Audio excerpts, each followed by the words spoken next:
Hello, let's do a quick memory jogger and then crack on with this video. Probably about a month ago I sent for some bare root strawberry plants and they sent me 10. They'd been rammed through my letterbox. Every single plant had suffered some damage, and as a result 7 of them didn't survive and 3 of them did. I'm going to put those up on the table in a moment to show you where we are with those 10 strawberry plants. And then a week or so later, after I'd complained, the company sent me 10 more bare root strawberry plants, and I planted those up, and I intercepted those before they came through my letterbox. But they were in the same useless packaging and would have suffered the same fate, but they didn't. And I've got 10 out of 10 with those strawberry plants. And I asked your advice, but hey, let's not hang about. Let's get some of these strawberry plants up onto this table.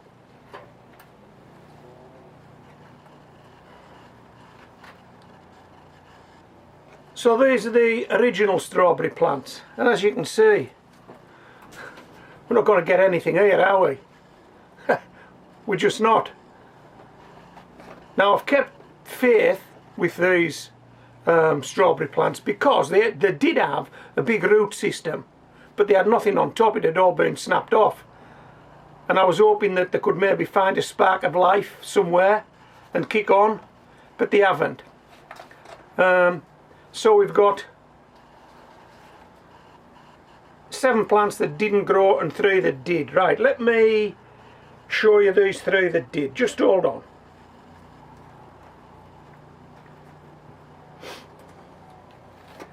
This is one of those 3 that did, and yeah, it looks quite a healthy strawberry plant.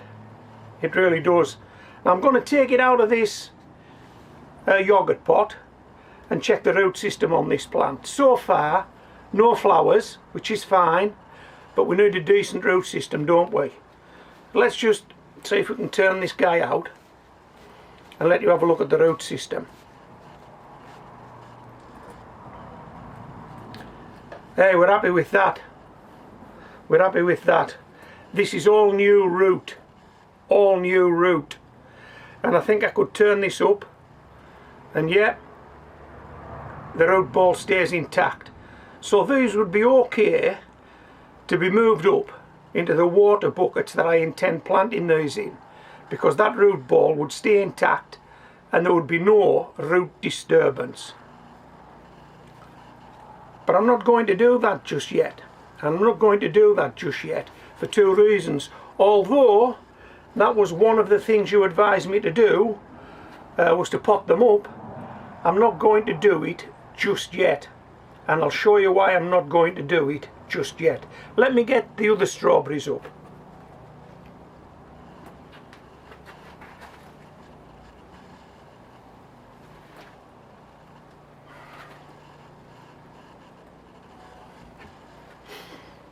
Oh, they look healthy, don't they? And covered in flowers. And the other piece of advice she gave me was, because these are first year bare root strawberry plants, these flowers, whilst they might produce fruit, they'll do the plant no good at all. It's the wrong time of year for this to be happening for plants so young. We need to be focusing on next year, not this year. And so I've been advised by you to take these flowers off, and that's what I'm going to do in this video. Okay, right, we'll just pop a few of these on this table if we can, without them finishing up on the greenhouse floor. Let me see, you've got to check where the edge of this table is. We don't want to fall off the end, do we? That wouldn't be very good, would it? Right, let me just pop that one there. there, and all I've really done with these plants is kept them moist, that's all. And they've stood in the greenhouse in these yogurt pots, and had I potted these up into those 10-inch water buckets, they would have needed to stand outside because there just would not have been the room in this greenhouse to stand them, because the greenhouse was full of tomatoes. But I've moved those tomatoes over to one side now. I'll show you those in a minute. In fact, no, I won't. I'll show you those now. So all the tomato plants are moved to one side of the greenhouse. Check this out. These are the last of my tomatoes.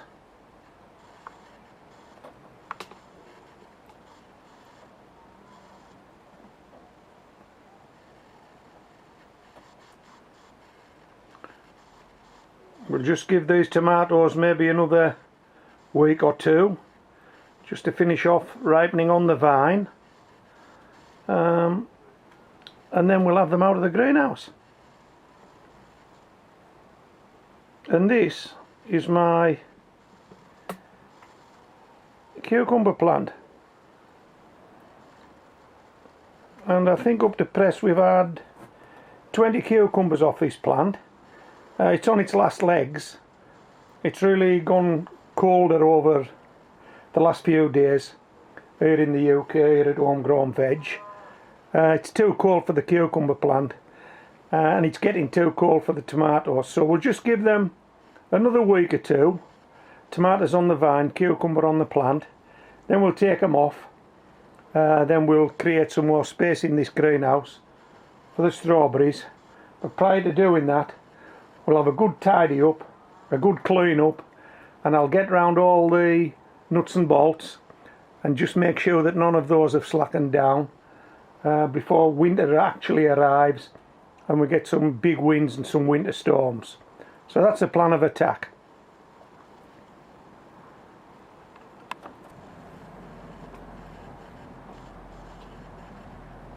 Something else we've got in the greenhouse at the moment, we've got the Christmas potatoes.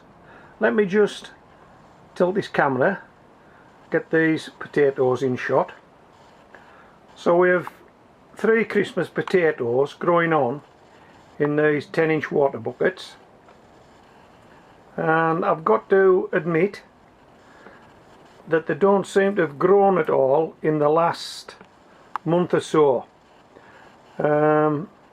So we're not holding out any great hope for those Christmas potatoes. But if I just go further left, to the left of the shot you're looking at now, you'll see that in the bottom of one of those buckets with a tomato plant still in it, there's a potato growing. Can you see it?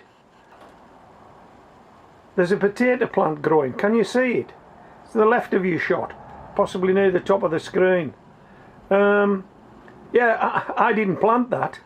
It planted itself, and that's proof, if proof were needed, that we always recycle our soil here at Homegrown Veg, and the soil that's been growing these tomatoes in a previous life had grown some potatoes, and I've obviously missed a small one, and now we have a volunteer, and I've got to say it looks healthier than those Christmas potatoes, so I'm not too sure if I can count that as a Christmas potato, bearing in mind I didn't plant it. And there are 2 more buckets there in the bottom of the shot. Those are potatoes that I did grow this year. There are no tops on those potatoes now. I took those tops off in about August. So those potatoes were finished in August. I just haven't harvested them. I've left them in the buckets with a view to taking them nearer Christmas, and I'm not too sure if I can classify those as Christmas potatoes, but that's what I'm going to do, and you'll see me do that when it happens. Okay, so as you could see, there's still a few tomatoes left on there. Some of them are ripe, some of them aren't. As I've already said, it's getting too cold, but I would prefer them to ripen on the vine, but if they don't, I will take them indoors, and I will be recycling that soil. Not this year, next year, and that soil will become part of my smallest compost pile in the world. I'll give you a link to that video.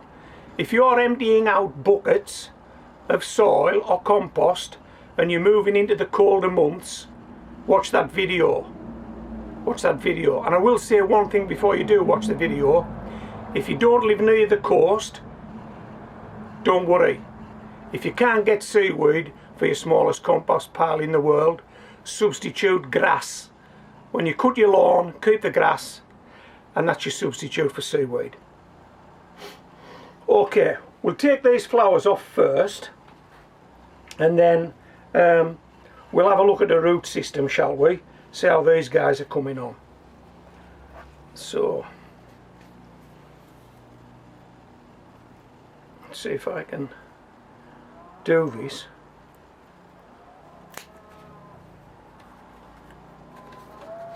One.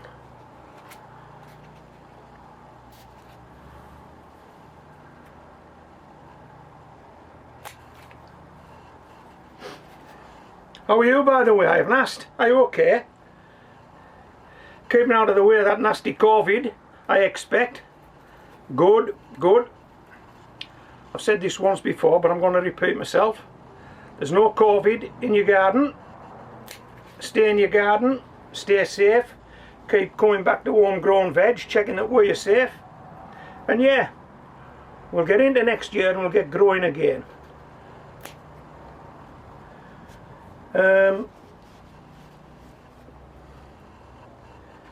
So, we have a few storms on the horizon as well. Weatherman's already told us we're going to get some storms, but we expect that anyway. But what I didn't expect last year was nearly losing this greenhouse. Have you seen that video? I'm laughing now, but I'll tell you, I wasn't laughing then. I thought I was going to lose this greenhouse. Boy, it was rattling all over the place. All over the place. I had to go and get some extra bars to strengthen it, extra bolts. We needed some mastic, we needed some tape. Boy, it was a fight. But it survived all those storms, and providing I check all the nuts and bolts and fixtures before they arrive this year, with a bit of luck, it'll survive anything that the weather throws at it this winter. Okay, right. Let me just take these off this table, and then we'll have a look at the root system. Now, as I've said, the roots on the other tomato plants were big enough, were okay for potting on, and I would pot them on, but I just don't have the room for another tranche of water buckets in here. If I potted them all on, is that 13 plants, 13 water buckets, and I've already got probably 13 water buckets in anyway that's had tomatoes and cucumbers in, so I just wouldn't have any room to manoeuvre. And also I want this place empty so that I can check all the nuts and bolts and do a tidy up. Right, which one I'm going to look at? We'll have a look at this guy. We'll have a look at this guy's root system, see what he's got.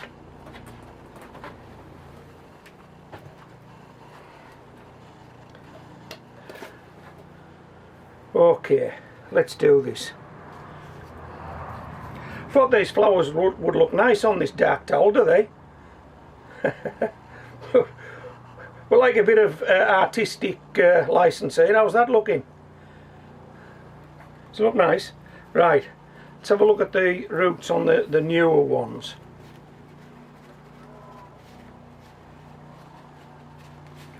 Oh, it doesn't want to come out. Now, as you can see, the soil's still in the bottom of this yogurt pot, and those roots haven't got down through it yet.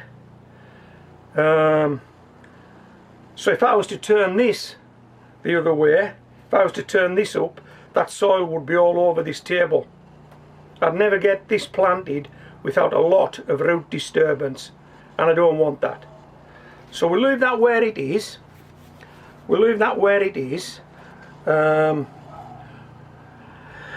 and we'll let a week or two elapse, and then we'll pot them up, provided we've got a decent root system on there that isn't going to fall to pieces.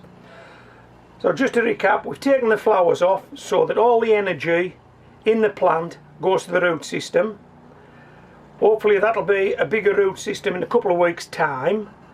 I'll have got the tomatoes and the cucumber out, and then we'll pot them all up. Okay, and then in between times of getting the tomatoes out and getting these potted up, I'll knock this greenhouse into shape. I'll get it cleaned, tidied and secured. Yeah, how about that? We've got a plan of attack. Okay. Well, I hope you've enjoyed this video. I'm pleased with these strawberries so far. To be honest, I don't know what I'm doing with them. I've never grown them before, but things are looking a lot better now than they did perhaps a month ago. And I've listened to what you've told me. I'll put some of it into practice and put the rest into practice later on. So I hope you've enjoyed this video. If you are taking buckets or bags out of a greenhouse or from the garden and they've got soil in them and you want to know what to do with that soil to fire it up for next year, there's one thing you definitely don't want to do. You don't want to be discarding it. Soil will last forever. Farmers don't change soil in the fields, do they? They just don't. They manage it. They manage it and maintain it, and that's what we can do. It's easy enough. Manage and maintain your soil, keep it healthy. Put back what's been taken out by the previous crop, and the next crop will get the benefit. So watch that video. I'm going to pop it on this table right now.